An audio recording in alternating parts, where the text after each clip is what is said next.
Hello, football family. Welcome into Huddle It Up Films. Here we are. The season is here. Ready, set, football season, the title of the video. All these preseason games are finished. The roster is set. The practice squad is set. Went 52 of 53 on my roster predictions. The surprise cut of Jalen Armour Davis. We have some great guests tonight. We have Miss Sarah Ellison coming up at the 9:30 hour. We have the Purple Rain Podcast Gang, the PRP Gang, Sutton Def, and Simply AS10 coming up after her. And we have some contract stuff to go over. We have some press conference notes to go over. Next week, of course, we'll be looking at the Bills game, the Bills preview. We'll look at some stats. We'll look at the matchups, do all the good stuff that we normally do through the season. But tonight, I wanted to collab, talk about this team, talk about the breaking news just coming out today, which is so great, and maybe some future signings on the horizon. They have been alluded to. So maybe Kyle is not the last one. Let's see who's in here tonight. Now, I saw Chris, so I want to say thank you for the love. Chris, lovely channel member. Thank you so much for the support. Really appreciate that. Again, channel memberships have grown from 2 to 31 in 4 weeks. So, yeah, I'm blown away by that. Dwiz is here, your paso, my brasso. It is great to see you. Saw y'all in there with when I was on the vault with Sarah, and it was just Sarah, but on the vault. And my guy, TY, ATY, good hearing from you. I cannot wait to get your football opinions this season on this show because I always love reading your tweets, follow you on Twitter. And then Dario. Hey, Dario, man, quickly becoming one of my favorite people in the chat. What is going on? And Raven76 More, longtime friend, salute. Right back at you, man. Right back at you. I don't know if it's sacrilegious to do the salute if you're not in the service. Am I wrong about that? You know, sometimes my mind wanders and I talk about other stuff. Yeah, I need sleep too, Chris. If you notice the bags under the eyes, well, they're normally there, but it was a sleepy day for Jason over here. Huddle It Up Films, Cosmonaut Project in here. Zhang, the lovely, beautiful Zhang without the sunglasses. And then Justin Stevens. Yeah, we're going to have to talk about Jay Higgins. And I got to tell you, Justin, best pure linebacking chops on the team. Next to Roquan. You know, we could give Roquan the all-pro his flowers. I'm talking about what I saw in the preseason. Best pure linebacker on the team. I would say week 4 is a little early. They'll probably stick with Trenton a little bit longer than that. Just a guess, Justin. But we're on the same wavelength. There for that. Oh, my guy Taurus. Hey, what is up, Taurus? I love it. Love it. Former Marine, it's a habit. I appreciate that. So I will be trying to keep up with the chat here as I'm here by myself for the first half hour. Big news of the day, Kyle Hamilton, one of my favorite players ever to study. I have my favorites. Nick Boyle is a favorite. Lamar goes without saying. You just do stuff that nobody else has done. But Kyle Hamilton is up there. Marlowe plays his butt off. He's fun to study. But Kyle Hamilton, man, maybe he's going to be number 1, in my opinion, by the time this is over. Not in like greatest players in Raven history. I'm just talking about on the Huddle It Up Film channel.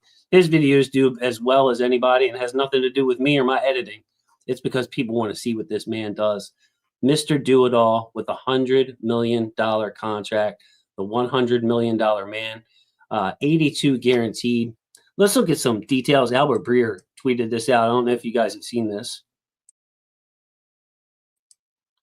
So 48 of it is fully guaranteed, 82 million fully injury guaranteed. So basically, as long as Kyle is healthy and the Ravens don't have to cut him for poor play, which you can't see happening, it's an 82 million out of 100 million guaranteed. You see the signing bonus. You see the new money through the first year.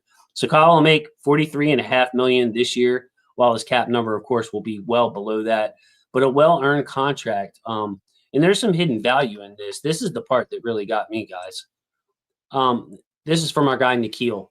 Nikhil Mehta does a lot of great work out at training camp. But I'm going to read it to you in case it's too small. Appropriately, Hamilton's deal is essentially Derwin James's 2022 extension adjusted for cap inflation. So we're getting him basically for what Derwin James got in 2022. And the reason is James received 19 a year, which accounted for 9.1 of the salary cap at the time. Hamilton's 25 mil is just about 9%.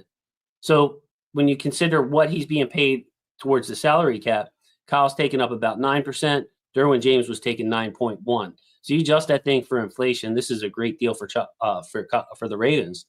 Though it is an expensive deal, Kyle's only 24. He had 2 years remaining on that rookie contract. So that incentivized Kyle to get something done.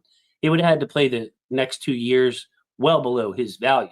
So Kyle had incentive to get this deal done to buy out those 2 cheaper rookie years. But he kind of did the Ravens a solid with the overall price, because adding the 4 years, and the $100 million, that will keep Hamilton in Baltimore through the 2030 season for $20 million a year. So Kyle, he's making $20 million a year through 2030, which will feel like a steal as the cap continues to rise in the coming years. So, as always, the devil is in the details. You see 4 years, $100 million, and I've already seen comments on Twitter and social media, no safety is worth that. Well, number one, Kyle is more than the safety. He's a slot cornerback, and he's a problem solver. That's what I look like. What position does Kyle play? He plays problem solver. So in-game adjustments too. So forget about the game plan where you're like, okay, we're playing this team. We're playing Buffalo week 1. How should we use Kyle? Well, you get into the game and the other team starts having success on you in an unexpected way. Kyle's the problem solver on this defense when we need to move Kyle to the slot. Well, maybe this quarterback's not recognizing blitzes, or they're killing us here, or they're killing us there. Maybe Kyle moves to dime linebacker. Maybe he's at nickel.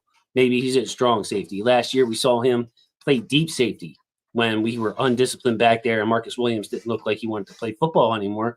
Kyle Hamilton to the rescue. So, yeah, the devil is in the details. It's an expensive year, but really for the next 6 years, actually is 2025 through 2030. So that's 6 seasons. For the next 6 seasons, we're paying him about $120 million, $20 million per year. It's a great deal for the Ravens. And like I said, Kyle was incentivized to do that too, because he's getting a nice raise. You saw the first year money, what was it, 40-some million this year to do that. So it's a great deal for both. Yeah, and Dario is saying that is a steal. And that is a steal of a deal. I really think so. Like, if you think about it, if Derwin James got 9.1% 3 years ago, and 3 years ago is a lifetime in the game of football, Kyle's only getting 9% of the cap. For what he means to this defense, it's just an unbelievable talent. And like Justin's saying, someone give him a cape for real. Yeah, he is. He is, like, in many ways the heartbeat of this Ravens defense. Obviously, Roquan playing in the middle, communicating with everybody up front, a leader, hype leader too. Kyle's more slow and steady. And tell me if you guys noticed this or if it struck you weird, but it was just like another day at the office for Kyle at that press conference. Like, the confidence in him, there's different kinds of swag. And Kyle's got that swag that's just like, yeah, I knew I was going to be the highest paid safety. I knew it was going to happen. Wasn't stressed. Told him I wanted to get it done by the season. And it's funny because Kyle was open, or maybe the reporters had privy to the information. They asked him that Kyle was kind of like wasn't negotiating the deal himself, but was involved in all the emails. So Kyle even got a kick out of the back and forth between the agent and the player, or the agent and the team rather, which can get a little ugly because, the agent's going to say, well, Kyle's the best safety. He does this, he does that. He should get paid to play 3 positions. Why are you offering him that? Then the team will say something like, well, he did give up that touchdown to George Pickens. He wasn't in the right spot in that Steelers divisional playoff game. And, as a player, you hear that. I mean, think about the things the Ravens had to say to Lamar to try to get his price down and to negotiate, because it's a multi-billion-dollar business. Negotiations are not easy. So credit to the Ravens, credit to Kyle for just being that alpha dog. You notice the real alphas don't have to say they're alpha. If you see somebody saying, I'm an alpha male, chances are they're not. Same thing as somebody says, I'm a girl boss. Chances are they got a lot of issues. My little aside on that. But yeah, Kyle just struck me as so calm today. So calm. I knew it was going to happen. Knew these questions are going to happen. He didn't seem overjoyed. We got to hear from the UDFAs today who made the team. And you could see the different levels of confidence in their personality shine. I love this organization so much, of course. For those of you who don't know, I was almost 8 years old, about to turn 8 years old, when the Baltimore Colts moved out of town. So I went from age 8 to age 20 without a team, went to all those events like Give Baltimore the Ball, and went through them giving Jacksonville and Carolina the expansion team. And some of y'all got kids out there. I mean, you might not remember your mindset at 8 years old, but maybe you have kids. You imagine telling your 8-year-old that the Ravens are gone. I remember asking my dad, when are they coming back? And dad, was like, look, they're not coming back. They're in Indianapolis now. So for a lot of us, this organization means so much. And of course, Lamar has brought in a lot of fans, which is great. We got a whole Louisville contingent, Ravens fans over in the UK and Brazil. But just, speaking from my own personal perspective, if I lean a little homer sometimes, it's because, I love this team. I'm a Baltimore kid. I'm doing this from a basement in Baltimore, my own basement, not my mom's basement, as the jokes come, but doing it from my own team. And I just love this team so much, man. It's just great. And hey, Blackula in the house. What is up? What is up? Biting necks out there. So it's good to see you, Blackula. Yeah. And he's saying, look, no ED slander for 2 years. It's up to the coaches now. This is going to be a popular talking point, and what else can you say to disagree with Blackula here? Like, this, to me, is the best roster on paper that I've seen. My main thing is, when they asked EDC this today, what weaknesses, where do you think you should have did better? He paused, and he didn't really know what to say. And he was just basically like, look, we got a rookie kick returner and a rookie kicker. Those are my main concerns. You don't know how they're going to do until they do it. And that's very valid. Some of these close games could come down to a kicker. We saw how that Philadelphia game turned last year. And really, we didn't, we were kind of getting outplayed, in my opinion, in that game.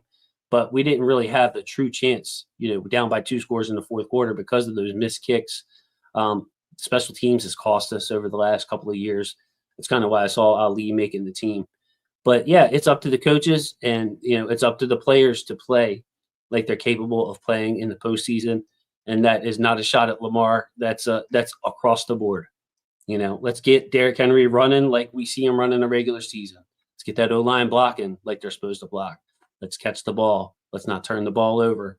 When we do turn the ball over, let's see if our defense can come in complimentary and get a turnover. So it's up to the guys now. EDC did a great job. Got to agree with you there, Blackula. So yeah, it's just such a happy day with Kyle, and we went over the hidden value of this contract. Now, something I found interesting: 3 Ravens were claimed off of waivers. Jalen Armour-Davis and C.J. Ravenel both went to Tennessee. Of course, we have our former secondary coach, Denard Wilson, down there. Bo Braid, Giants. C.J. Okoye still in Baltimore. That was the guy I was kind of afraid of losing, and I know you guys have a lot of love for Big Okoye in the chat there too. But only 29 players were claimed. So think about that. There's 32 teams. Those 32 teams only put in a total of 29 waiver claims, and 3 of those were on Baltimore Ravens. So back to Blackula's point, back to what everybody was saying about how stacked this roster is. 3 out of the 29 total players in the whole NFL, 32 teams, 3 out of 29 were Baltimore Ravens. To me, that's an amazing tidbit. And the last time I looked, there were more Ravens in the league, or players who started with the Ravens, either as a UDFA or as a draftee, were more in the league than any other team. So the way we're able to identify talent, and I think Harbaugh and the staff, Harbaugh does a really good job employing coaches who get promoted. So developing those guys, the Joe D's of the world, rest in peace. You look at the coordinators we lost, Anthony Weaver. We just talked about Denard Wilson. The Chuck Paganos, the Rex Ryans, all these guys that we end up losing to other teams throughout the years. We draft, and we develop really, really well. And yeah, Tennessee had the first choice of waive players, and they took 2. Are they able to do that? I thought once you took 1, you were at the back. But I'll trust you on that, Brian. I'll trust you on that. I'll have to look that up. Brian, back in the house. Nice to see you. And Dario with the point that Okoye faded the last 2 games. Poor conditioning, maybe. Didn't surprise me when it's cut. but still believe he has massive upside potential due to size and shape. And I think some of it too, Dario, has to do with the position in which he plays. He's a defensive lineman, and he doesn't, he's not a sack artist. But you're talking about, somebody who's a massive individual. And like you say, you do see him get tired in the games. He played from the very first quarter all the way into the fourth quarter in that last game, just because we were resting John Jenkins and the obvious guys who were going to make the roster. So, yeah, he's got some work to do on that. I mean, easy for me to say. I'm not 6'7", 370. So I'm sure he gets tired a little quicker than I would in most of us in our early 20s. So, yeah, but CJ Okoye is still in the building. Stinks to lose Jalen Armour-Davis. Understand the reasoning. He was a free agent after this year. Personally, I probably would have kept him. But I'm just so happy that Jay Higgins made the roster. I thought Keon was going to make it. So I really can't complain. They must have a lot of confidence in being able to keep Jair healthy, keep Chidobe healthy, and they must really trust TJ Tampa's play.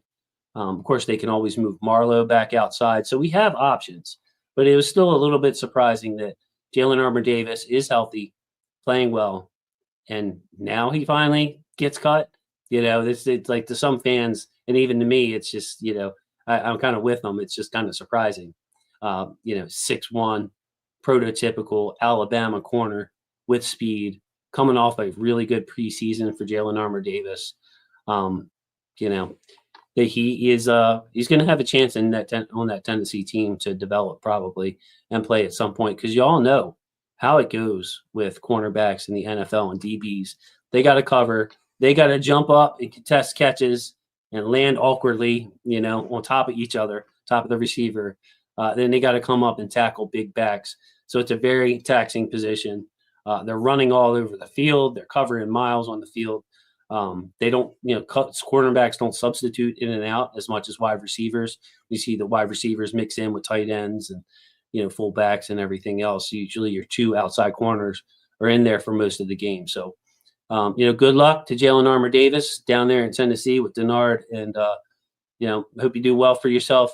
Wish we kind of got more out of that draft pick, fourth round draft pick, of course. So it's always hit or miss, but I like the JAD pick in retrospect, because in the fourth round, none of these prospects are going to be perfect.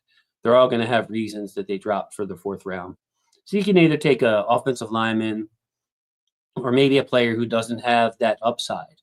Or you can take somebody like Jalen Armour-Davis, who has all the upside in the world, prototypical, all the measurables, played at Alabama, but just couldn't stay healthy. So, I like the fact that, hey, okay, you draft a reliable type player in the fourth round, but you also mix it up with a high upside guy. That's kind of how I think that you should build the team. A lot of you guys play fantasy football, and ladies play fantasy football. So maybe that's how you build your team. I'm going to go ahead and check the chat. Like I said, sorry, guys, doing a solo, doing my best here, but you're always going to get good information here on Huddle It Up Films. I promise you. And I really appreciated the support on the vault over there. Hopefully people enjoyed that. Jeremiah, he outplayed Tampa, but EDC indicated the contract was a bigger issue. Yeah, you're not going to cut TJ Tampa when you have him for 2 more years after this year. It's kind of like the Ajabo versus Adisa Isaac. Exactly like it, as a matter of fact, because Armour-Davis and Ajabo both drafted in 2022, both free agents after this season. TJ Tampa and Adisa Isaac both drafted last year. You have them for 2 more years after this year. So, yeah, same exact time clock on there. Let's check in with Steve Harrison. Steve, if Harbaugh doesn't get a ring this year, do you think he's out? Almost unthinkable at one point, but it could happen. Steve, my honest opinion on this, and this isn't a what would I do or what should I do? I think Harbaugh's here until he retires. That's just my own personal view. I have my reasons for it. I would say that the Ravens culture is most important. I think that they think he makes fewer mistakes and is able to adjust his game. Considering the old Harbaugh, the quote unquote ball buster that he was, now, more of a player's coach, a mentor, very polished face of the franchise. I I don't think so. I don't think so. Now, if the Ravens, if the unthinkable happens, Steve, like Lamar is playing, Lamar's not hurt, he's playing, and the Ravens finish 9-8 or something, then maybe. But I just don't see that with this team. I don't think it's a if he doesn't win a Super Bowl, he's out type of situation. John checking in. What is up? John Parsons. Great to hear from you, man. With the other, especially with the other two cornerbackers down in Kone and Longerbeam, and still JAD couldn't make the team. The injury had to be a factor. Yeah, imagine if Kone and Longerbeam were here. Their injuries, by the way, it stinks for them. Man, we got to see the Kone injury, and that thing was nasty. And he played well. I mean, it was only 19 snaps or something, but you saw the upside in Bilal Kone when he was in there. But this can end up being a blessing in disguise for the Ravens. So prayers out to those guys. I can't stand looking at it like this. But what it allows you to do is now you got a good look at Ruben Lowry. Now you got a good look at who was playing nickel cornerback and moved around. Now you got a good look at Keon Martin. So when everybody comes back next year, there will be more tough decisions. You think about maybe a Wouzier. Does he come back next year? Jair, with all the big contracts still left to be signed, what happens with him? We're going to cross that bridge. I realize that's a long ways away. But the unfortunate injuries to Kone and Longerbeam, and I know they don't want to hear this, but it actually may have been a blessing in disguise for the Ravens because they were really crunched at that situation, to John's point, to where Jalen Armour-Davis couldn't make the team. Jeremiah saying he will have a much better opportunity for a next contract in Tennessee. Yeah, I mean, look, Isaiah Likely still not to be signed. He's a free agent. Travis Jones not to be signed. He's a free agent. Tyler Linderbaum is not going to get that 5th year. He wasn't tagged for the 5th year because it's the price of all the O-linemen, not just centers. So it's extremely expensive because you factor in left tackles and all that. So you're going to have to sign Linderbaum or lose him. And that's not all. I mean, we have a bunch of free agents after this season. I counted up 20 before. I had a list. That's been whittled down a little bit too. I think the key to all this, Jeremiah, and the reporters were trying to get a little bit of this out of them today, is the Lamar extension. One of the reporters said something like, do you need to sign Lamar first before you do more extensions, or do you already kind of have that price factored in? And, of course, EDC was coy about that. And, he's went on about, I'm trying to build the roster for the future, but, you can't keep everybody. Say Flowers, what happens with him? He's going to be eligible for an extension after this year, but with everybody else, I can't see them giving him an early one and skipping him ahead to some other players. Faalele is a free agent after this year. There's a lot of players. If I went down the defense, I could figure it all out. And TY still don't get keeping Ali. Hey, made my case on this, TY, and I see the argument against it. But again, think like Harbaugh. These dynamic kickoffs. Ali's going to have more returns this year than Keaton Mitchell. That's if both are healthy for the exact same games. That's my prediction, because if I'm the other team, I sure as heck am not kicking it to Keaton Mitchell's side. I'm going to try a little squib kick to Ali, make him make a decision around the end zone, or whether to bring it out, whether to bring it to not. But yeah, give me Keaton Mitchell as Ali's lead blocker over Ali as Keaton Mitchell's lead blocker any day. I don't want the ball in Keaton's hand. Ivor Torres, if I'm not mistaken, Billick was given an extension and fired too, but we shall see. Yeah, Billick still had some time, and he got the Torres, if you remember, he got the dreaded vote of confidence from Bisciotti. Yeah, Billick's not going anywhere. Then they went and talked to the players, and that's what really sealed Billick's fate. Little known fact in Ravens history now, Torres, we're talking about, man, we're old, bro. It's been 18 years since Brian Billick was fired in 2007. But yeah, he got the vote of confidence from management. Billick will be back. They went and talked to the players in the locker room and didn't. But, I kind of feel like this is such a stable organization. And I wonder, what do you guys think about this kind of weird thought? Does Harbaugh and Tomlin want to outlast each other? Or do the organizations want to outlast their coach to outlast the other coach? I know it's kind of silly, but I did think about that. The Ravens practice squad. A couple of surprises here. Now I've been on with other content creators. I don't want to call them out, but I disagreed with them and ended up being on the right side of the coin on this. Garrett Dillinger did not make the roster, the practice squad rather. A lot of people were calling for him on the roster. I didn't even see him on the practice squad. And then I looked, all but I think 3 teams have set their practice squad before the show. I was looking, and I didn't see Dillinger on any kind of practice squad. I just didn't think that he played all that well in the preseason, especially since he was in there so late in the competition. He was playing was just a little bit below what the other linemen were playing. But Garrett Dillinger did not make it. Were there any other surprises to you? Devin Leary not making it. And of course, Snoop back in Baltimore as QB3. I kind of like that. I expressed some frustration with Devin Leary just because this year the Ravens were set with their receivers, especially when Wester returned that kick for a touchdown, first preseason game. The Ravens were keeping 6 receivers, and we knew exactly which 6 they were. There was not going to be room for a 7th receiver or 8th. But think about next year or in years to come when there's a battle for wide receivers 5 and 6, and you want a quarterback who can deliver the ball on time, who knows the system, who gives those receivers a chance. And I just wasn't seeing that with our guy Devin Leary. So I'm glad Snoop Huntley is back. Look, Snoop is limited in his throws.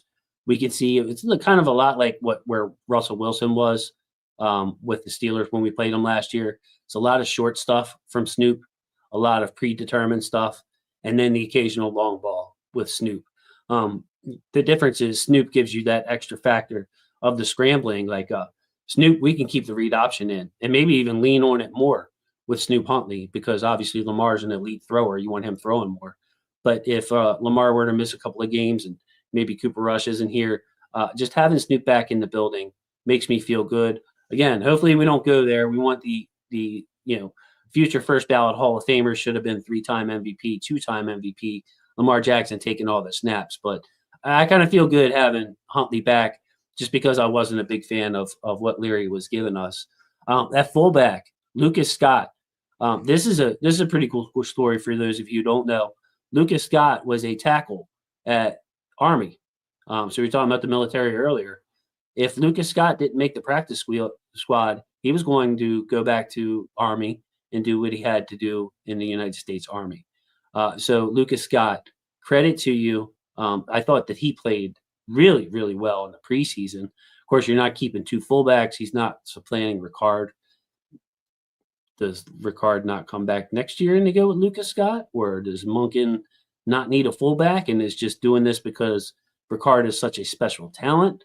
Something to think about in the future. I love to give you guys stuff to think about in the future.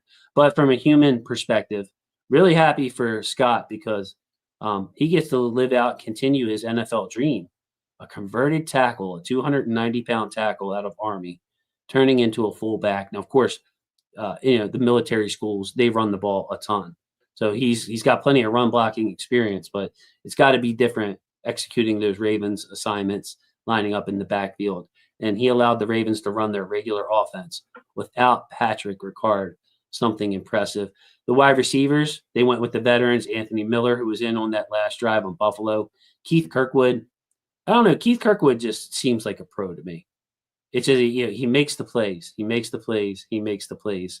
So I'm glad to have those 2 guys, Zaire Mitchell-Payton back at tight end. And then again, on the O-line, they kept Penning and they kept Nick Samak over Garrett Dillinger. A little bit surprised Darian Dalcourt wasn't signed to the practice squad. They took Penning over both of those guys. And then on the defense, we talked about Big Okoye. We knew Herb was going to be there. Look for him maybe week 2, or maybe they just stash him on the practice squad. But the Aeneas Peebles addition kind of squeezes things for Herb because obviously John Jenkins, Travis Jones, they're going to be your 1 tech, your 0 tech, your nose tackle. You got Matabike, you got Broward Washington at 3 tech. The extra 3 tech, though, is now a pass rush specialist and showing some fight in him and some dog in him in the run game, and that is Fub. Effing up backfields, Aeneas Peebles, kind of, pressing Herb as that 5th defensive lineman. So It is a really good security blanket, though, to have Brent Urban back in the building. The Edge, Cayman Rucker from UNC. Shout out to our guy, Yuri, who joins the channel very frequently, helped me get through the draft last year, which was great. And Malik Cam back on the team. And then you see the DBs. Keandre Jackson, I thought at safety, by the way. The first time I saw him, he's wearing Jackson. He's wearing the number 39. My head went right back to last year with Eddie Jackson. But Keandre played really, really well. So proud of him. So proud of all the guys. I see all the comments in there going through. But yes, this might be one of those days where I can't keep up with the chat, at least until we get my guests on here with today. So if you want to drop in a super chat or something like that, I'll probably say that. I do see Taurus with my name. I see my name. People forget Huntley had a great game versus Aaron Rodgers while still in Green Bay and did good versus the Bengals in the playoffs. Exactly. He can manage you a game, man. I mean, you look at it, it's not that much different than Cooper Rush. I think Cooper Rush is special talent. In other words, why he's in the NFL and why he's getting paid as a backup quarterback, why he's got a winning record in the NFL is because he can throw the ball with anticipation.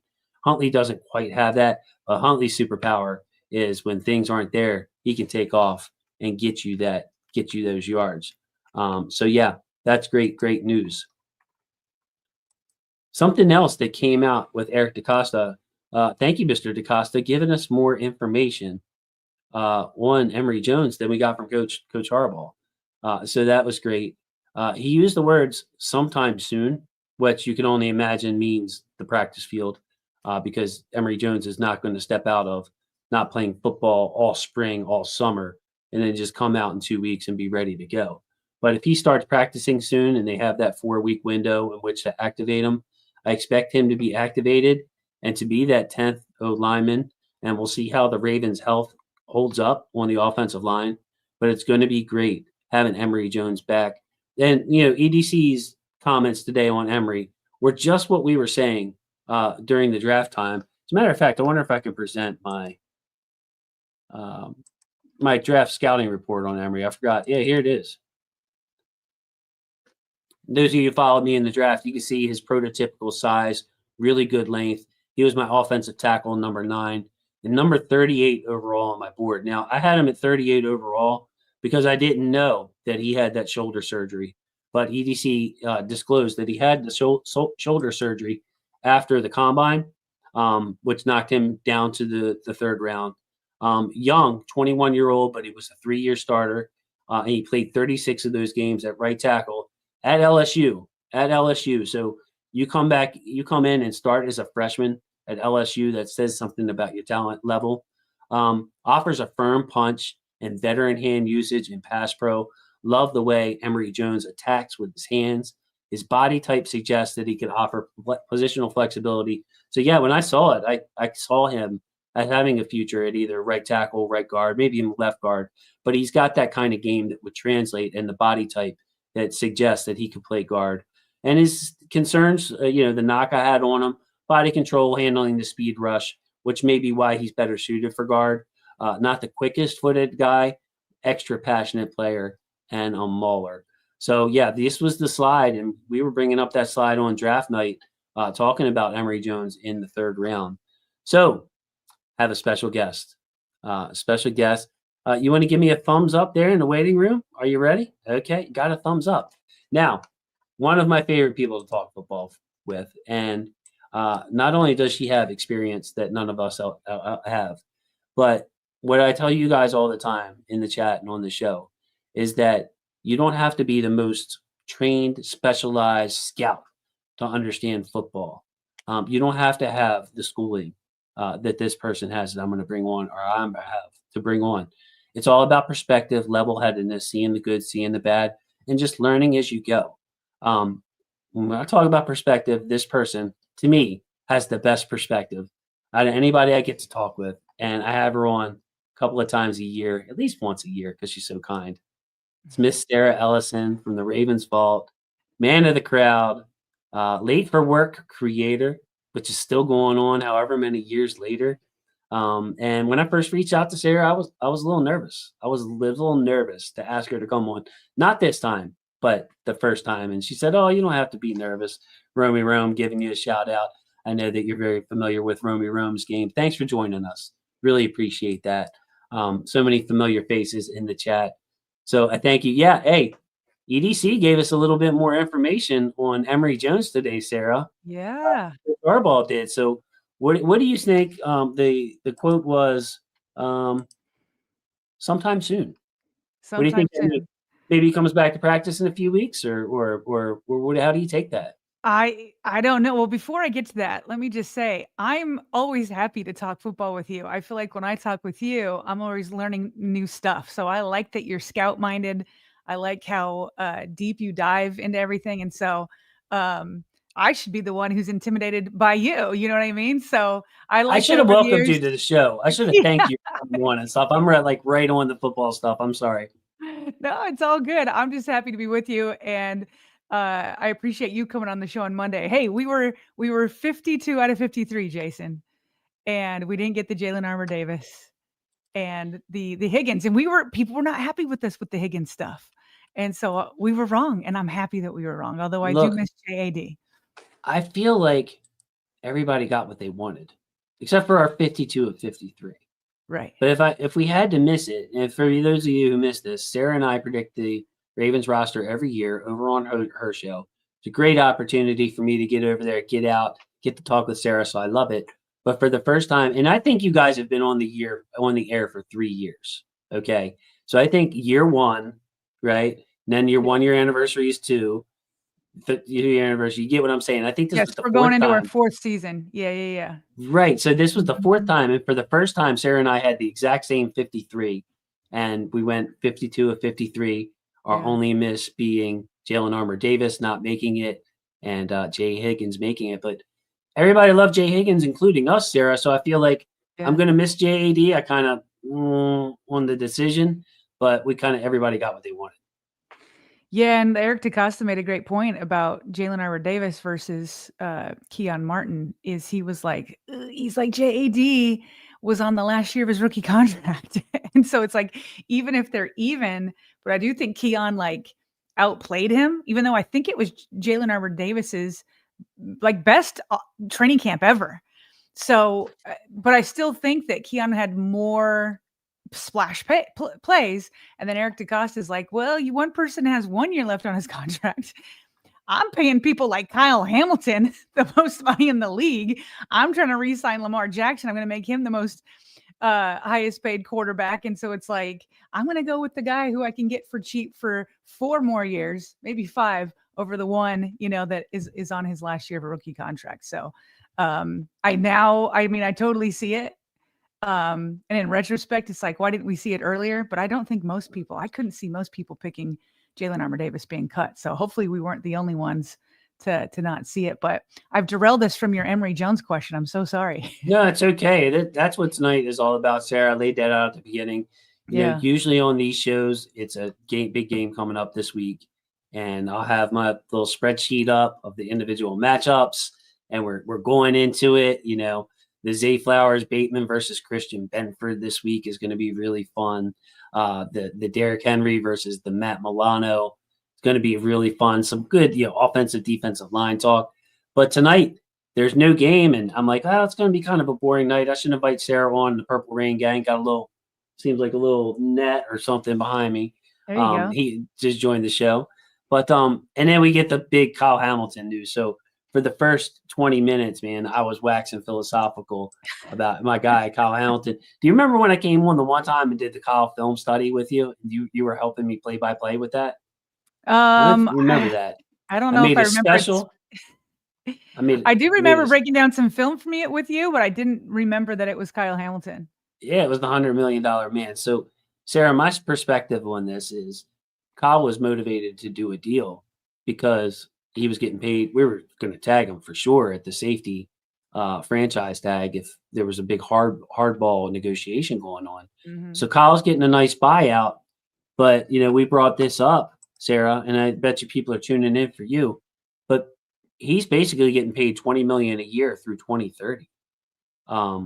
So this is a great deal in the long run for for the Ravens too. He's taken up 9.1% of their cap.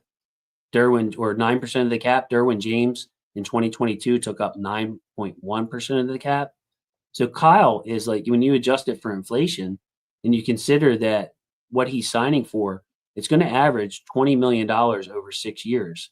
And that's what Kyle got for, buying out basically those 2 cheap years in which Kyle was going to be severely underpaid if he didn't sign this contract. So it's like, it's a great deal for the Ravens, but it's also obviously life-changing money for Kyle when you look at the guarantees. But I thought that this was really good. I'll read it again just in case people at home can't see it. Appropriately, Hamilton's deal is essentially Derwin James' 2022 extension adjusted for cap inflation. James received $19 million a year, which accounted for 9.1 of the cap at the time. Hamilton's $25 million per year represents just under 9% of the cap. So again, James was taking up 9.1% of the cap. Kyle Hamilton in 2025 is taking up 9% of the cap. Though it's an expensive deal, the 24-year-old has 2 years remaining on his rookie contract. Adding 4 years and 100.4 to that deal will keep Hamilton in Baltimore through the 2030 season for $20.3 million per year, which will feel like a steal, Sarah, as the cap continues to rise in the coming years. So I found that this came from Nikhil Mehta. I'm probably sure you probably brought up his tweets or have used him on your show. Ravens reporter was out at Russell Street, started. I think he's got other stuff. I don't want to butcher where Nikhil, but he's been on the show with me for the draft. So this was per Nikhil in his article. So I'm like 2030. That just feels so like way into the future, 2025, to have him in his prime years. And so, this is interesting how they break it down to show that he got more money because the cap has grown, right? But it's still about 9%. And so that's, with you said this was Derwin James that they're comparing it to. Right. And the rookie in Kyle's rookie year of 2022. So not too far long ago. Yeah. So, no, Kyle said today that he was like really happy that they could get it done before the season so it wouldn't be a distraction.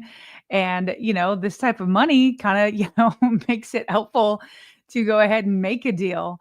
But I mean, I said this today on my show. What I love about there's so many things I love about this signing. A, he deserves it.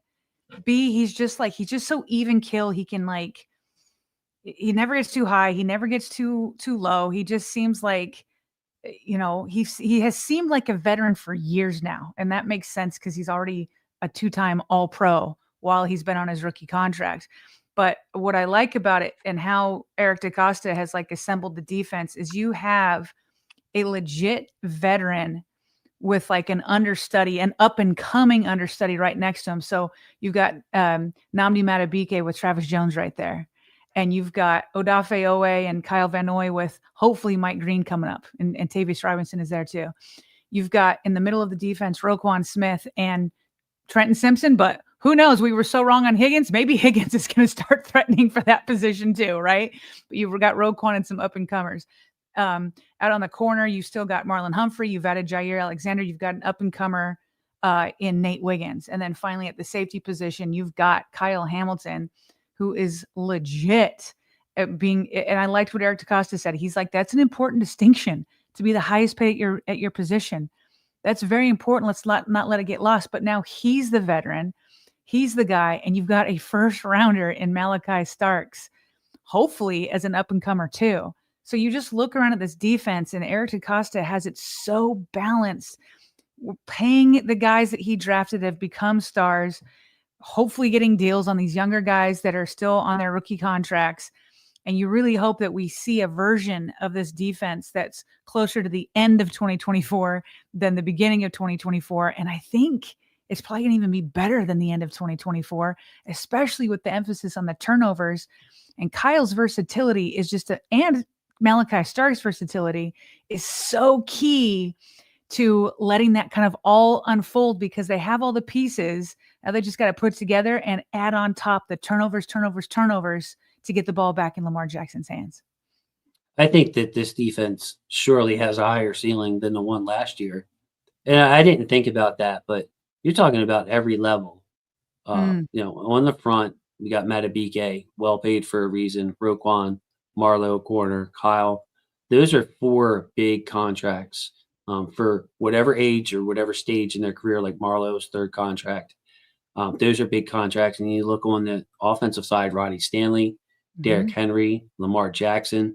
So, free agency can be a little bit frustrating for Ravens fans because there's always players that you could see playing for the Ravens and be like, we need an X, player at this position.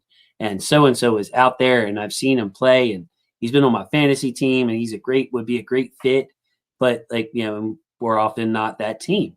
But look at all the stars that we have, the guys that we have in the building, Sarah.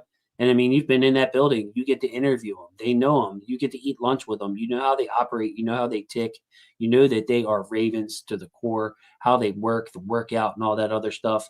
And so that's what I was saying. I love this team because it's not some slapped together super team of bought mercenaries put mm. together to make this run around Lamar.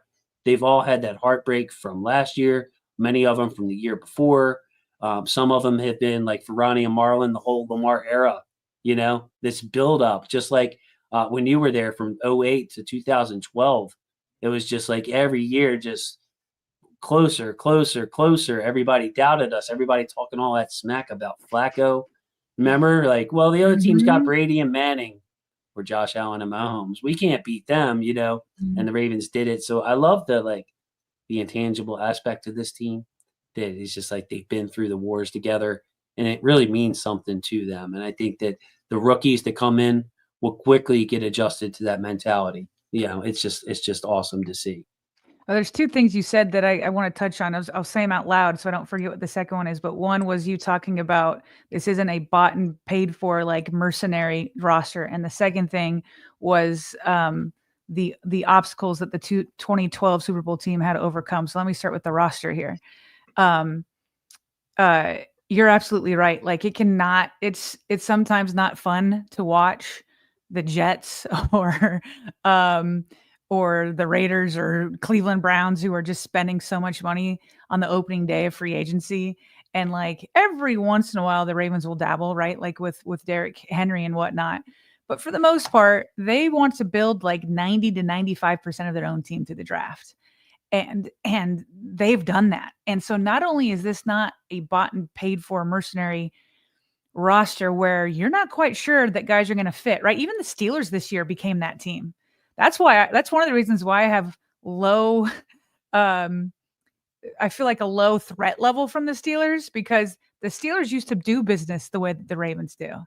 They can't do that this offseason. It's because they don't have a franchise quarterback. So you can go out and buy DK Metcalf and you can make your pass rusher one of the highest paid pass rushers. Teams that have a quarterback, a franchise quarterback can't pay pass rushers like that. They Um, waited for Aaron Rodgers, a 40 and some then they year old. waited. They just, like, sat there and let him make them wait until he was good and ready. And so, like, um, that maybe they'll surprise us. Maybe I'll eat my words, but, like, they've become that team that you just named. Meanwhile, we're over here in Baltimore, and the NFL is picking apart all the guys that didn't make the team, the Jalen Armour Davises of the world and the Bo Braids of the world. And who else am I forgetting that got picked up? There's Dalcourt and Dillinger, right? Dillinger, and there's one more I'm missing. I'm trying to remember who it is. And I thought I had it saved over here. It's okay. I'll But bring that up if that there we helps you. go. Yeah. And then look at that. And now we have Huntley back as QB3 on the practice squad. Yeah. Like, but anyway, it's sad to see some of these guys go. These were guys that were like, contributing last year, like Bo Braid, like he was a good special teams guy. And Jalen Arbor Davis had a good training camp. And when you're in a position where you're losing, offensive linemen that you would like to develop, and you're losing like guys that you've developed on special teams, and you're losing a Jalen Armour Davis who could have made this team if Keon Martin didn't come out of nowhere. Ravenel. It's your guy, Ravenel. Thank you, Ravenel, there Dwiz. we go. CJ Ravenel. Thank you, Your Dwiz. pasta, Wiz. Appreciate it. Yeah, D Wiz, is that I said Dwiz. I don't know if it's D-Wiz or Dwiz. Dwiz, help me out. Like, put a space in there or a dash if it's D-Wiz. So I want to Yeah. know. I don't want. You're around so much. I want to make sure I get it right. But yeah, and then you were talking about the comparisons to 2012. Was that your Well, second part? just like I remember, yeah, that the Super Bowl team was forged under fire because of that 2011 team. Like I know the Ravens in the Lamar Jackson era have come up short in the playoffs many times, and it's a gut punch every time. I still don't think any of those gut punches that I've felt while covering him in the Lamar era was as big as that gut punch in New England in 2011 when, Lee Evans has dropped the ball and Billy Cundiff missed the field goal. And it was just like, and Joe Flacco outplayed Tom Brady. Like, that's never going to happen again. We're like, that's going to happen once. How could you just waste that performance by Joe Flacco? Like, he actually outplayed Tom Brady. And then you go into that 2012 season, there were so many injuries during the year.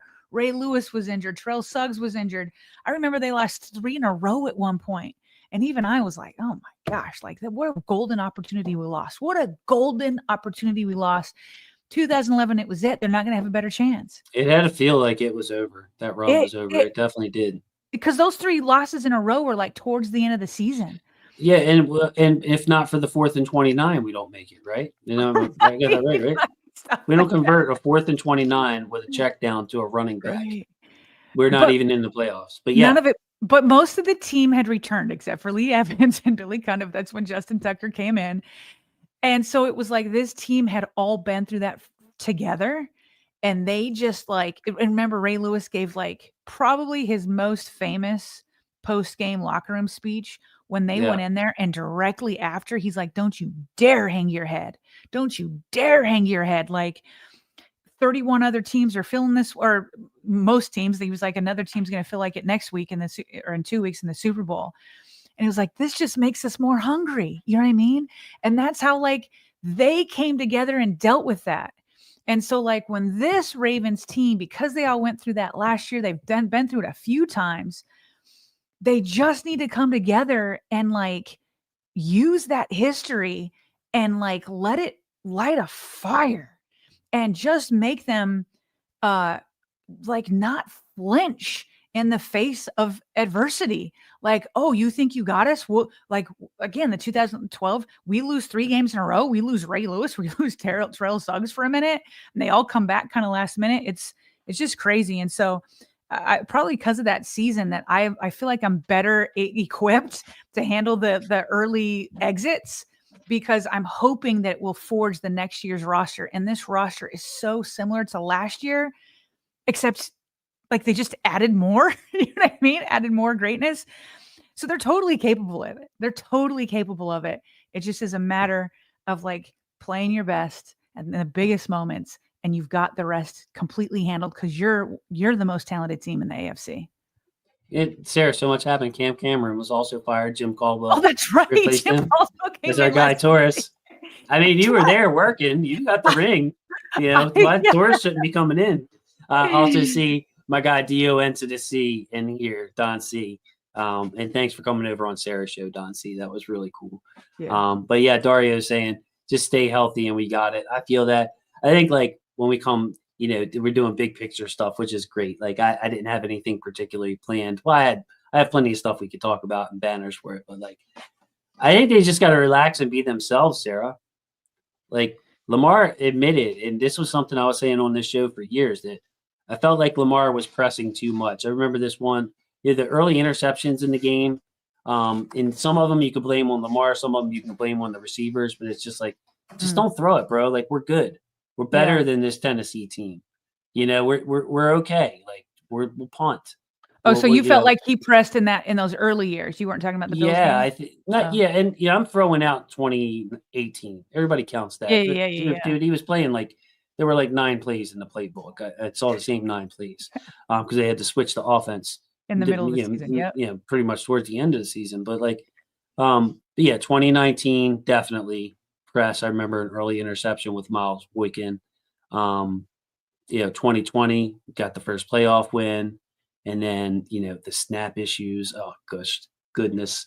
Um, you know, but I do feel like in some of the bigger game too, like the Steelers games, we've seen it. First drive, throw an interception in the end zone or something. Or, like this team, not just Lamar. Talking about Mark Andrews running sideways when he's got the ball in his hand, trying to think he's Zay Flowers out there in the snow. Look, guys, just everybody take a step back, relax.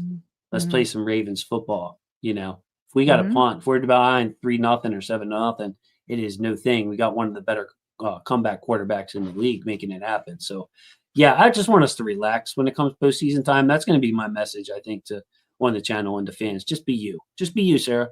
Yeah, no, it's definitely, especially in the first half. I saw a stat the other day of like the score differential in the first half versus the second half in all the Ravens playoff games. And so it's like, if we need to like throw the ball away in the first quarter and we're not, going down and scoring a touchdown on the very first drive, like just live for another day. Just don't hand them the ball at like the 40-yard line or the 50-yard line or whatever. So I will say this though, like Lamar has made something out of nothing so many times where it's just like you're like, just throw it away. And it's like, whoa, what did he just do? Like I'm thinking of like the Sam Hubbard play, Right. um, or the one against the Jags and stuff like that. So to me, I'm willing to like live and die because Lamar in those moments are more often good than not. But I do think like in the first quarter of these playoff games, just settle in. Just settle in. Trust your defense. This year he can trust his defense, I think. I think that's the way I project them. I think he'll be able to, trust them a little bit more to not feel like he's got to make something happen every single time there's a drive. And so if you go out and like there's an offensive lineman that has like a false start and you're now 1st and 15, like it's okay. Just relax. If you can convert, you can convert. If not, let's not be too crazy. And we'll be out there soon. Trust in your defense. Absolutely. And this defense to me is, yeah, I'm looking for 2023 type levels. And, because we don't have an obvious, a cornerback you could pick one, say, or there's issues in the secondary. We have our backup solutions to our backup solutions. So I just really love the way this defense, and I feel like Mike Green gives us this extra element to get home with 4 guys. Aeneas Mm-hmm. Peebles, another, I think it's more talent up front on the pass rush front. So, Sarah, I'm glad that you came on. I got you for a half hour here. I wanted to ask you to pick one of the UDFA free agents, either Keon Martin, Ruben Lowry, or Jay Higgins, and have a little back and forth with me before you go. Okay. Dealer's choice on this. Dealer's choice. They all spoke at the podium. You can see their different styles in there, the different stories. The Ravens, by the way, 3 players were claimed. We brought them up. Bo Braid, obviously, Jalen Armour Davis, and Ravenel were all claimed. 3 of the 29, I saw that tweet from Bobby, players claimed Mm-hmm. were Ravens. But what about these UDFAs who made it, Sarah? Pick one. Let's have a quick back and forth where I And got to just let you go. any thought off the top of my head for each one? Yeah, I just want to hear Okay. what you have to say, what you noticed, what do you think, the comparison? Just kind of leaving it wide open to you, unless you want me to ask you something No, specific. no, no, no. Like, oh, wow, I could talk about any one of them. I'll go with Jay Higgins mostly because like I was wrong, right? Like I'm just like about not putting him on the team. Um, First of all, he and his father, we actually had his father today, Jason, on the show, but his Nice. but his service was going out, so we couldn't connect. Like it was frozen. And so we're hoping to try to get him back tomorrow or later this week when he has a more secure connection. But um there's something in that family blood where they're like so just passionate and they're so likable. So, we've talked about everything he can do on the field. We've talked about the turnovers he created in the preseason. We've talked about a preseason game sealing pass breakup. We've talked about what he could do on special teams, and now we're talking about if he could really threaten to actually contribute next to Roquan Smith on the linebacker position. So we've kind of gone through all that, but I feel like today or in like the last 24 hours, I've gotten to know his personality a little bit more and his family. And watching the Ravens put up the video of Eric DeCosta, telling the three of them that they made it. Like, of the three, Jay Higgins definitely got me the most emotional. Here, I'll tell you this story. It's kind of funny. So, listen, after my show, my kids come home at like 2:30, and then we're running around like crazy. Like, we are running around nonstop. And so I'm trying to keep up, obviously, in a day like today where there's just nonstop news. And so, like, every stop that we make, I'm like checking Twitter and I'm checking different posts and whatever. And then I see over on Instagram that the Ravens had posted that video. It's like, okay, I'm going to watch that in a second. So I get my girls to soccer, and they're both off to their soccer practices. And I'm like, okay. And I start catching up on news. And then I didn't get to watch that video until close to when the girls were coming back to come into the car. And Jay Higgins' dad, when Roy Higgins, when Jay called him and told him, he's like, let me call you back. Let me call you back. I love you. Da, da, da, da. Or when Jay Higgins, when EDC told him, like, he leans over and he's got his hands on his knees. And, at his press conference, he said he almost fainted today. And like, it's one of those inspirational ones that, like, I got a little teary. And then my girls get in the car and they're like, have you been crying? And I'm like, no, I haven't. And they're like, what's the big deal? So I'm like, listen, it's like a good thing. I was like, and I show them the video and they're like, okay. Yeah, like, whatever. Yeah. Cry over, Yeah. Eddie Murray does that to me. Whenever I see Eddie Murray comes back, I don't know if you know who he is. Famous Hall of Fame Oriole, was my favorite player when I was a kid. So we're talking 7-8-year-old, watched him win a World Series up in Philadelphia. Yeah. When I see Eddie come back out for like the Legends Day and the crowd goes, Eddie, like, yeah, I'm all right. My wife will laugh at me, So funny. A super chat right here from our guy DON to the C, bro. Call him Don C. Got more game than Kaliko. Thank you, Don. $5 super chat there. Appreciate you always, brother. Appreciate you always. Peace sign right back at you. Sunday, Sarah and Jason, I'm glad that the Ravens picked the 2 UDFAs and a camp invite. Yeah, she's little Keon Martin to be on our 53-man roster. EDC, the news with them was fire, like you were talking about. And with Jay Higgins, Don, I'm going to agree with Sarah here. I think that if Trenton Simpson struggles, I would put the odds at like 60%, 65% that Higgins is the next man up because he's more ready than Teddy Buchanan. He's just more ready. It's like Teddy what are you seeing on tape, Jason? Well, I did cut ups of both of them because I wanted to share this with the family and share my thoughts. But Teddy, you see the speed, you see the power, but you also see some hesitation. I want to make sure I'm in the right spot, that kind of thing. And Jay Higgins is the opposite, man. Like, he needs to work on. Higgins could use some work on his strength. He needs to make the weight room his best friend to get off of these blocks. But he was talking about in his press conference how it's all about anticipation. Even Harbaugh was talking about being at the spot first. Higgins' pure linebacking chops as far as pressing the line, shedding, feeling the blocks, and just the overall leverage and positioning it takes to be a linebacker. He's ready. I just, I really wanted to put him on the roster, and I'm kind of mad I didn't. But how about EDC saying to him, like, there's no reason why you can't be in this league for 12, 13 years or whatever. Like, he had like double-digit years for him. How about, that's just, and then he talks about how Zach Orr was like his inspiration. And what I learned today, and I want to bring on, Sarah, I want you to be able to say hi to our next guest, okay? Especially with Don C. Fellas, hope you're ready. Hope you can hear me back there. This is my friend Sarah from the Purple Rain podcast. I always kind of consider them like you have the sister stations, radio stations. Yeah. But these guys are both like really cool, really good friends of mine. I go on their channel for the draft, and they have helped me out so much. That is Simply AS10. You may know him from his highlight videos and edits on Twitter. Yes, that is Simply. And the man, the only person I've heard with a better voice than this man is Ruben Lowry. I don't know if you peeped that today, Sutton. This is Sutton Def.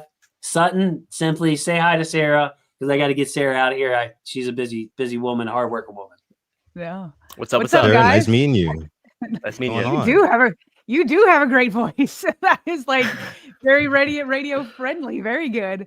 And simply, I've seen a ton of your videos. Love it. Thank I you. feel like I'm meeting a celebrity tonight. No. And Thank you do a you. lot of good work Thank in the you. community too. Thank you for what you Yes. do for the Ravens community, honestly. Yeah, I Thank you. appreciate that. Yeah, I just feel Yeah. lucky that I'm sure you guys feel lucky that we just get to sit around and talk football so much. Oh, for sure. For sure. Yeah. Yeah, it's It's awesome. always a pleasure. Yeah. Especially with Jason, man. Jason's, again, like you said, we're good friends. We've been on his channel he's been on our channel multiple times. During the draft, we rely on him. We lean on him so heavily because he's like Yeah. so well read with all of these college players, and we say enough about him. So again, Jason, thanks for having us on, man.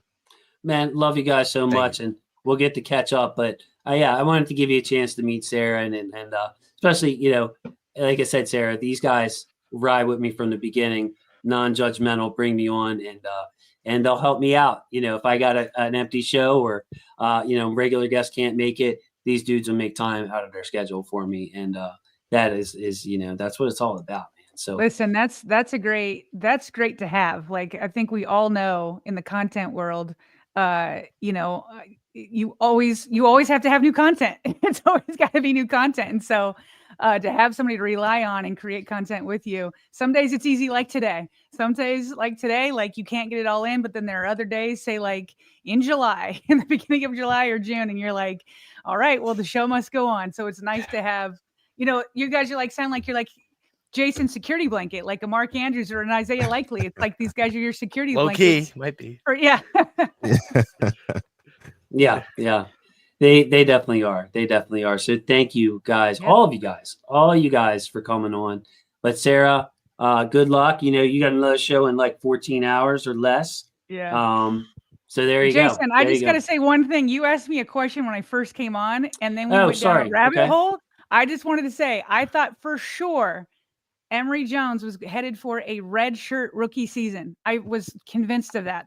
I mean, for rookies to miss all of OTAs, the rookie mini camp, training camp, I was like, he's done for. Like, I mean, he's good. His tape is good, but I thought he was done for. So for EDC to come out to answer your question that he'll be back sometime soon and he expects him to contribute this year, that like reopened the door for me. And I'm here for it because, you know, they had to let go of some developmental guards today.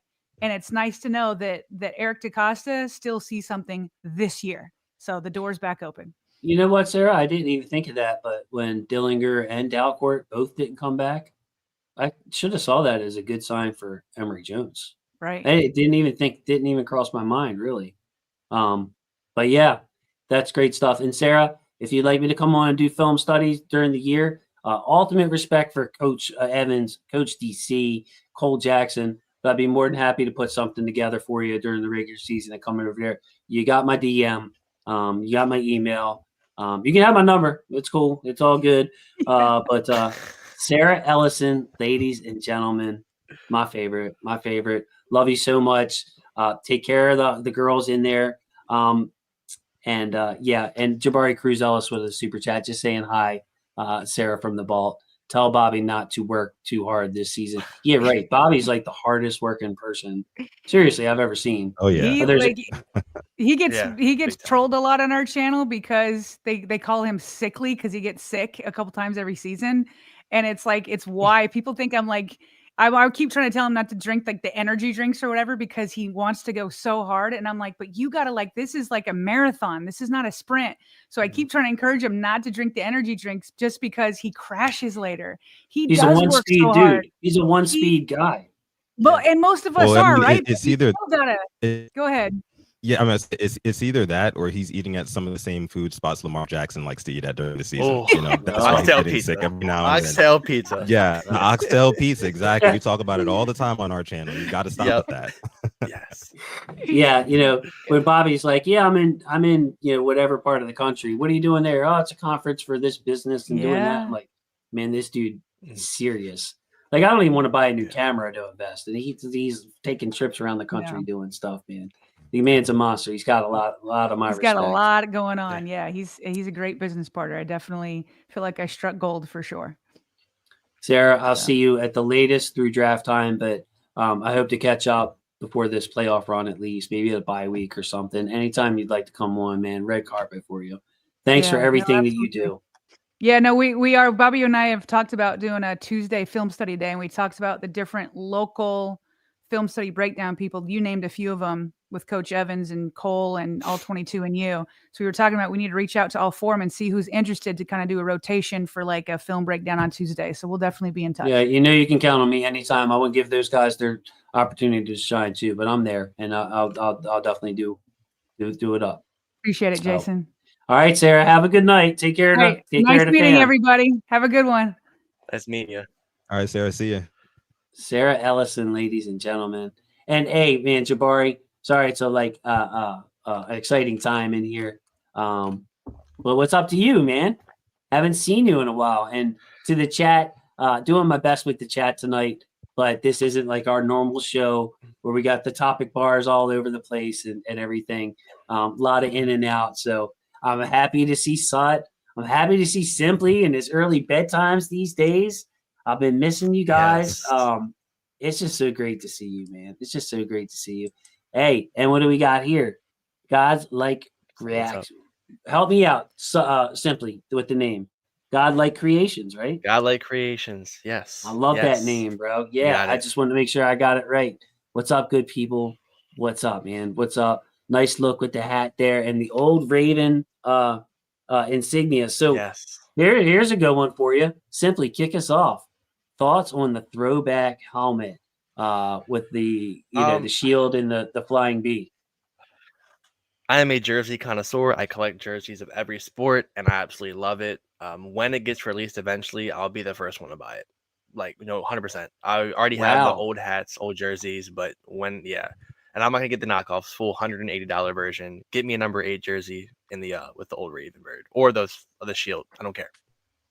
So you're hoping just to you want it added to your collection too. It's Oh, not just 100%. yeah. Oh, and we would look amazing with it. Like, are you kidding me? Like the way some of our guys wear the uniform, like Marlon with the sleeves, Nate Wiggins, imagine it with like the 2 mouthpieces and the helmet. Come on now.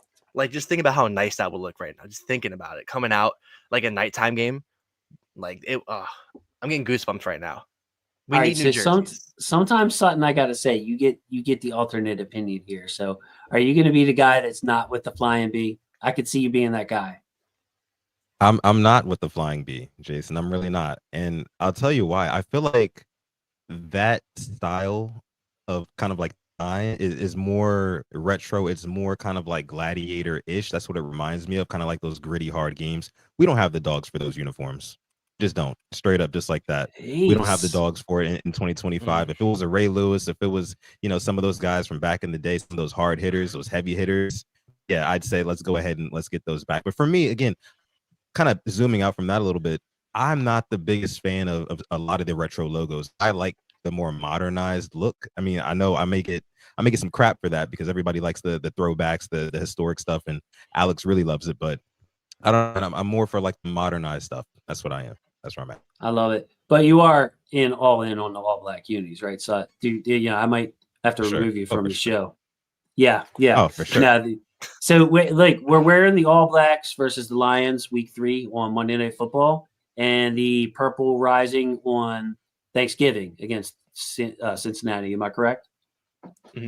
Yeah, Yes. I think I saw that tweet. So yeah, well, I hope we mix it up during the season and maybe bring back the black unis another time. But yeah, night game, especially like for what you're saying, Torres, on a night game in Baltimore. Like, I know the Purple Rising is cool, but man, I'm a sucker for the black on black, bro. It's just so hardcore coming out in that stadium for that. So, man, I wanted to get you guys' opinion on Jay Higgins. Something that stood out from his press conference. He said he was used to being underestimated and pointed out that he sat for 3 years at Iowa, did not play on defense, just played special teams at Iowa.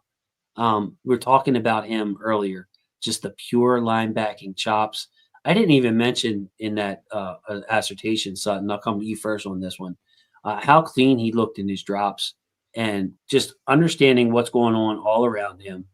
Like, as soon as the route would clear in front of him, he would take an extra few steps back, get an extra 3 to 5 steps depth. He knows how to sneak a look, to find out how, because the receivers So they got all the freedom. They see where you're dropping. They can flatten their route a little bit. So you can't just automatically know what's going on behind you. I mean, I think that's a myth. But Jay Higgins in the run defense, the anticipatory stuff, he is just a monster. I said with Sarah, so I wanted to kick it back to you. If Trenton Simpson goes on the similar path as last year and they want to replace him at will, I'm thinking Higgins probably gets the first chance at that because he's a more veteran linebacker than the other rookie. They're both rookies, but Jay Higgins with that veteran feel.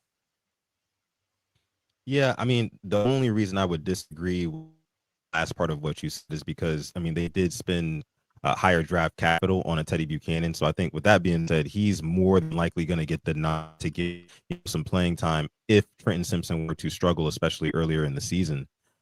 Now, I actually really like what I saw from Teddy Buchanan as well. I know he has his detractors and pass coverage, things like that. But I think for a rookie, again, I mean, I saw some really good things from him blowing up some screens. He was instinctual on a couple of different plays. But when you talk about a Jay Higgins, man, I said this, I was live with Coach Evans the other day. I said that Jay Higgins reminds me of like a mad linebacker, like when you're using the linebacker in Madden, right? And you can like lurk all over the field. What are you doing when you have a linebacker? You're trying to use that hit stick. You're going to hit really field, things like that.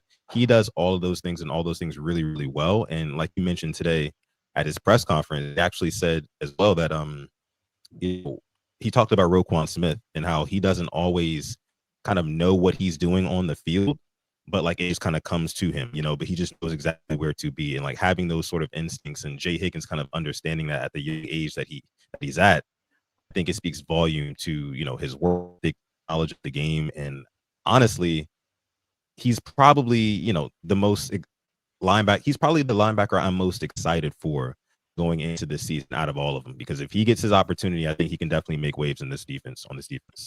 But you think Teddy would get the first chance because he's a higher draft choice, or how do you see that playing out? Or is it like a to be determined in practice type thing? So like I feel like Higgins would be the first man in at will. I mean, I just think that it's going to come down to like one of those practice things. Again, John Harbaugh is very, very big on who's performing well in practice, who can, be able to translate that into the game.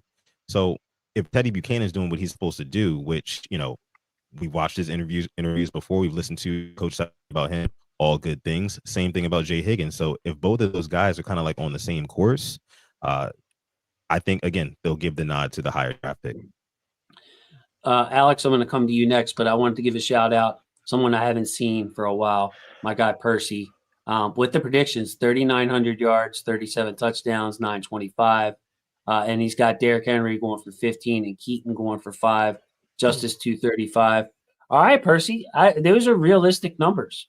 A lot of times when fans put out numbers, it's like, I want 5,000 for Lamar and 2,000 for Derrick Henry, and they better get Keaton the ball too. It's like, well, that's not going to happen. Like if we're having that level of offense, then our defense isn't playing well enough. So Percy, I just wanted to bring up your predictions just to say hello to you, buddy.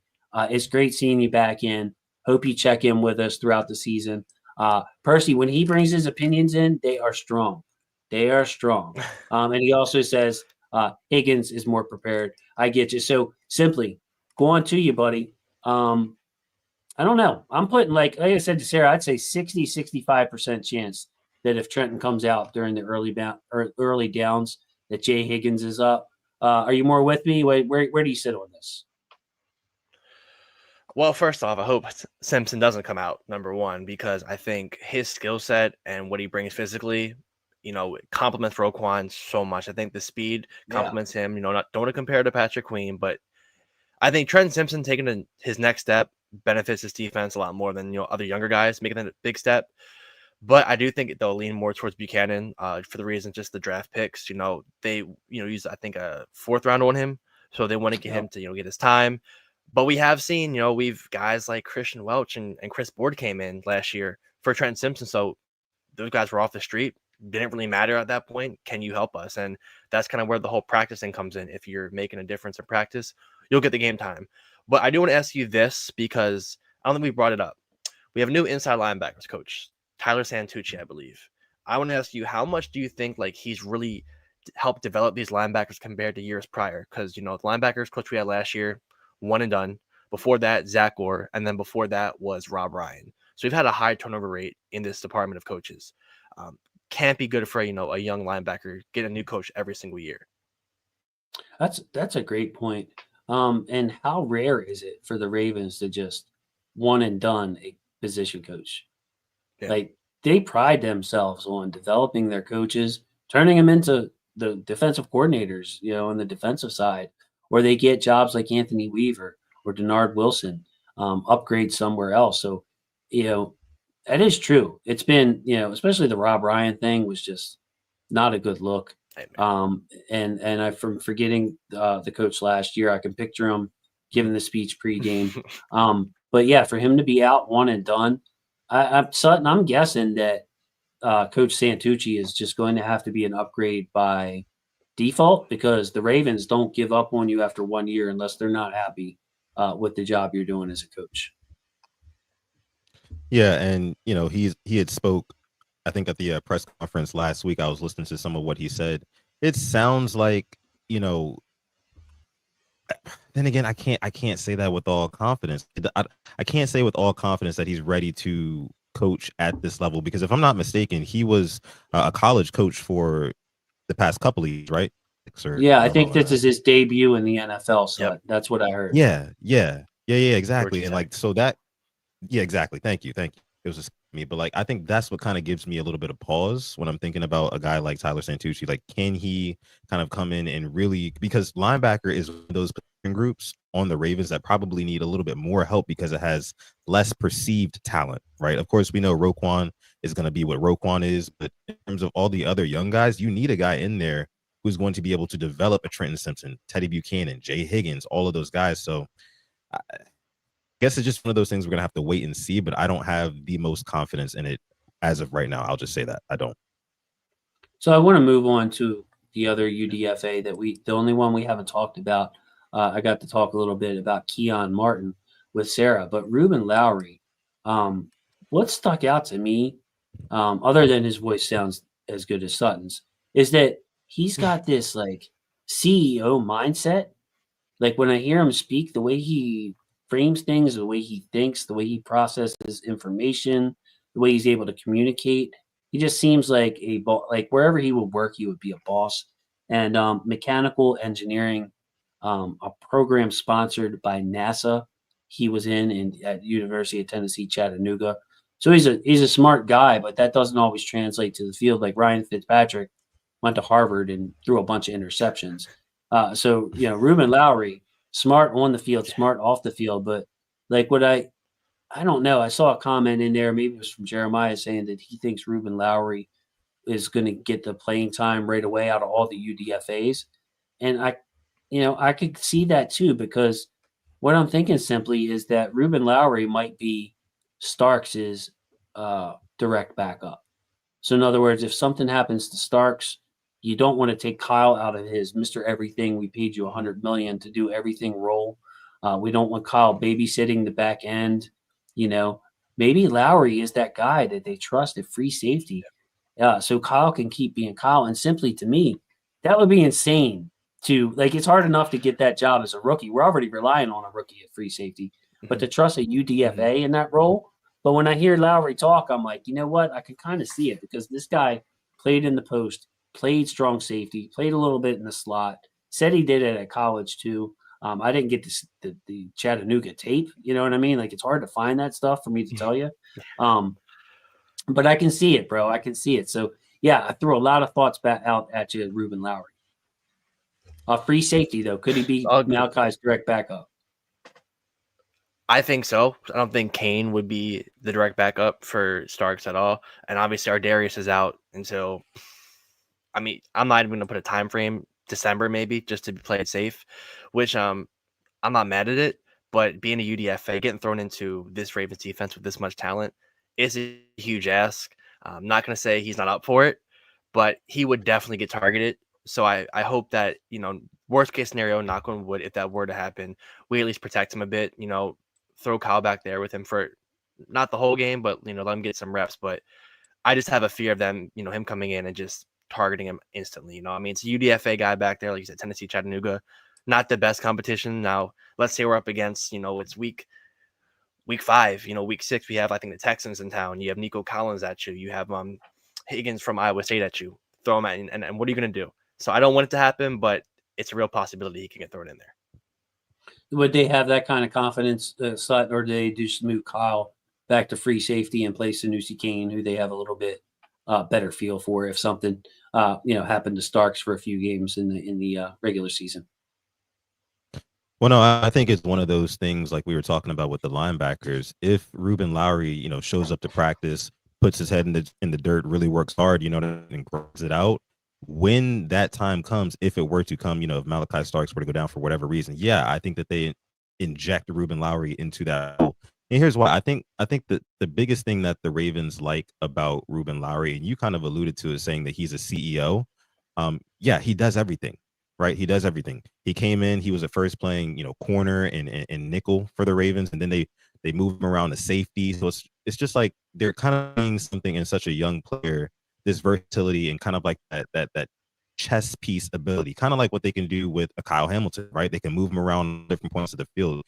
Anybody who's that versatile, yes, you're going to have him in short order to the starter. I definitely think that Ruben Lowry, him making this team, was huge for us. I think we're going to need some depth at that, in the DB position, just in general, especially those two rookies going down for the season. And I think that's a big reason why you're seeing guys like Ruben Lowry, guys like Keon Martin as well on the team, as we lost those two guys. So those guys got their opportunity, and I'm glad a guy like Ruben Lowry is showing up, because football, again, is something that doesn't really it doesn't show up as much on film to the naked eye, to guys like Jason who watches film a lot, to guys like Coach Evans, Coach DC, all these guys in the Ravens community who watch film. They see it and they're like amazed by it, right? And they're like, they like easily, but to the casual fan, it doesn't really show up that much, but it shows up to the coach, and I think that's why he's in the fold with the Ravens now, and I hope he has a good season. Love it. So I want to switch gears a little bit here. Something that I talked about with Sarah a little bit is that, like, the Ravens keeping their own, and fans get upset a little bit during free agent time because we're not in on some of these free agents, and I mean, some of them look like Ravens. You know what I mean? Like, you could envision them. We got the team need. The Ravens don't make an offer. We don't sign anybody during the first wave of free agency, and we sign. But like, I'm almost thinking after I talked to Sarah that the fewer free agents we sign, the better shape we're in, because we're always signing our own guys. So it's like, if we don't have a Malachi Stark, say, we got to go out and sign Marcus Williams. You feel what I'm saying? Like, Patrick Queen isn't really handling the mic the way we want him to. We see him more as a will linebacker. We need a mic. We trade for Roquan. We pay him. You know what I mean? Matt Abike, we strike gold on a 3rd round pick. We pay him. Ronnie Stanley, we hit. We pay him. Marlowe, we hit. We pay him.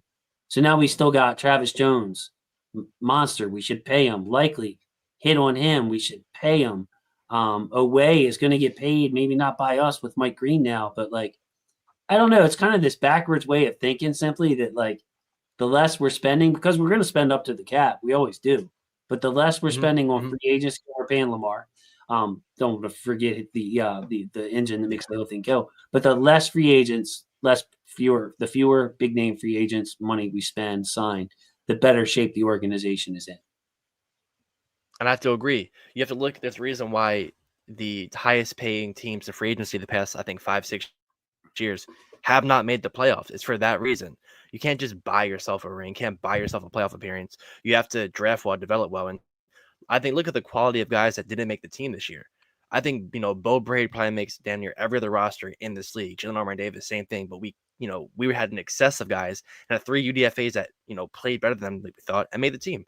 I think there's like 42 or 43 of the players on this team that we drafted, I want to say.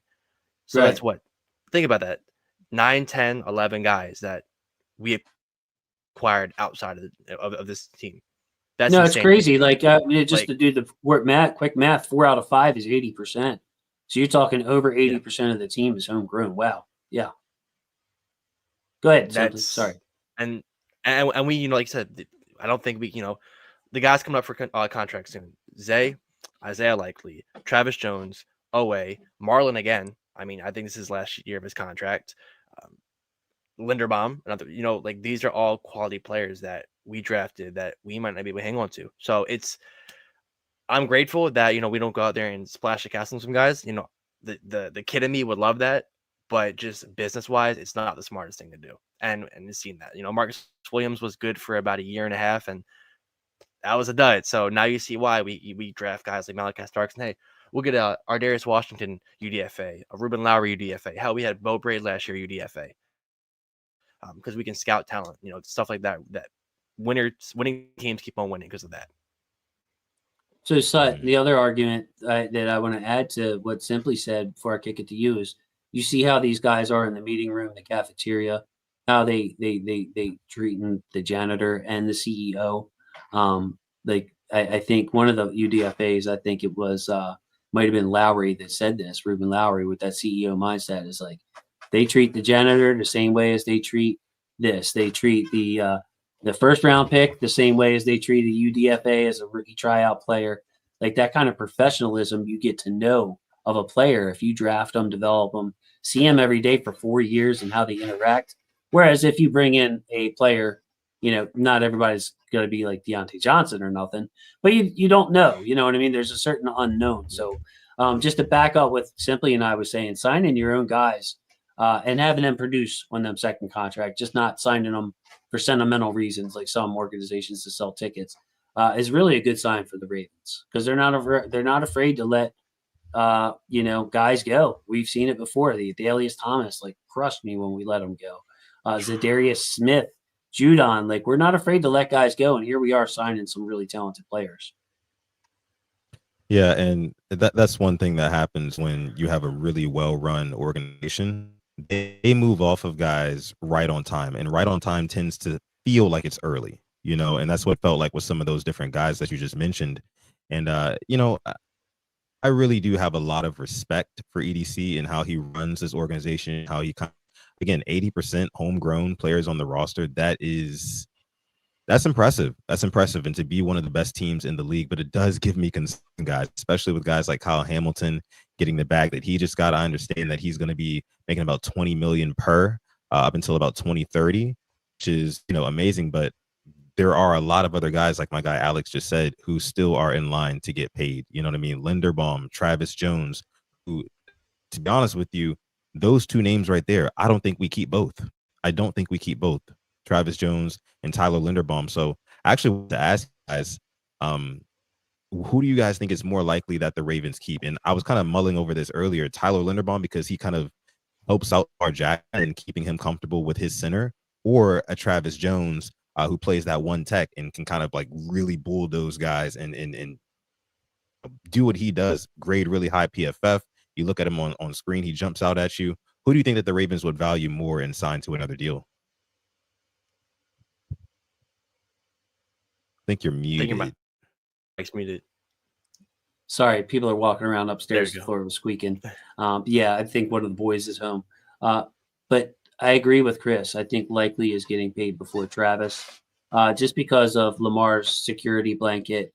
I think that if you pay a tight end whatever he's worth, and Likely doesn't have this the body work that Mark Andrews had when he was signed. He was Lamar's guy from the start. Likely is okay, well, the Ravens in negotiating use that, look, you never had over however many catches in a season. So I think Likely is the most likely, pun not intended, to be kept before Travis. And then after that, if you're asking my opinion, to me, a defensive tackle is more important than the center. When I watched Corey Bullock play, he looked fine. Why? Because he was smart. He recognized, he communicated. The quarterbacks are complimenting him on pointing stuff out, being on the same page. So, yeah, Linderbaum is a plus player. But, there's 5 offensive linemen versus 4 pass rushers. The center is getting help or giving help all the time. So, where the Ravens are going cheap on guards, I would almost do, and maybe paying Linderbaum stop center money, I'm almost on the opposite with this, where I would pay a guard if I had to, like a Marshall Yanda, and just go with a smart, veteran, heady center, you know what I mean, who okay, if he's got a bad matchup, we'll help him. You know what I mean? But most of the time, he's going to be double teaming with the right guard or double teaming with the left guard, and isn't handling the Vince Wilforks of old on his own. So a little strong. I don't know if the Ravens feel that way. They probably won't really want Linderbaum, but for me, it would go likely Jones before Linderbaum. Yeah. And watching back some of the playoff games, I actually had to watch it back today. Linderbaum didn't have the best of snaps in Buffalo. I know weather wasn't a factor, but if we're talking about guys who I need showing up in January, it's my center as well, unfortunately. So I might be leaning towards Travis Jones, and also I think what Linderbaum's going to be asking for, looking at what Creed Humphrey got, excess of 20 mil. I just don't think we can pay that. I also think the Ravens scouting believes if there's, a good center, maybe day 2, day 3, they can get him. Once again, Creed Humphrey, I think, was a 3rd-round pick. To me, the best center in the league. So I think it's more of a replaceable position, they think, and it'll probably be Travis Jones getting extended before Linderbaum. By the way, Samac still made the practice squad. I'm bringing those guys up again. I don't know if that's a hidden clue. I forgot the linebackers and Chandler Martin. Somebody pointed that out earlier. Apologize. Shout out to Chandler Martin, who played really well alongside of Jay Higgins this preseason.